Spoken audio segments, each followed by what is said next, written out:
Today I will be talking about epistasis. So to start, I will go ahead and give the definition. Epistasis is the expression of alleles at one locus that masks or modifies the expression of other alleles. This means that there can be many different genotypes that can lead to the same phenotype, but a gene could mask the action of another gene. Just a quick example before we get into more detail is hair color. One person could have red hair and another person could have purple hair.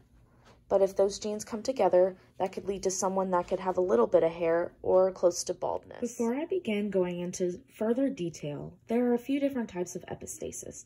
There is single recessive epistasis, there is single dominant epistasis, duplicate recessive epistasis, duplicate dominant epistasis, which we'll be going into further detail later, and then there is duplicate recessive interaction. Now, to explain a little further about duplicate dominant epistasis, this occurs when there's at least one dominant allele at either locus, and this will result in the same phenotype. The different phenotypes are produced when the homozygous recessive trait occurs in both alleles.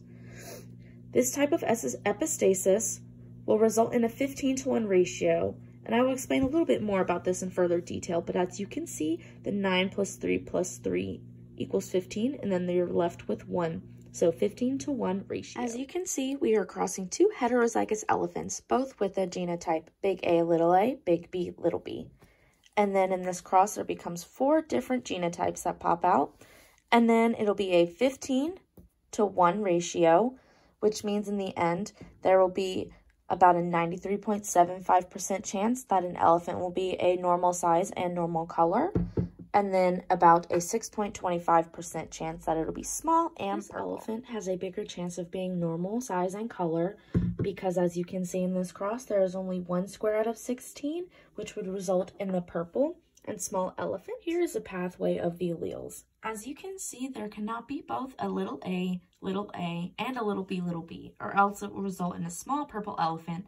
And if there's at least one dominant allele, then the elephant will remain normal. Here we have another example of 2 elephants crossing, a, big B, and then a, big B, little b.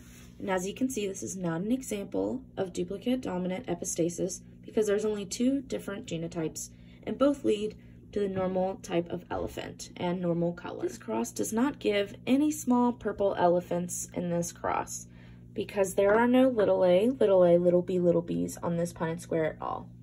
And then, as you can see again, here's another pathway to explain how you get a normal elephant.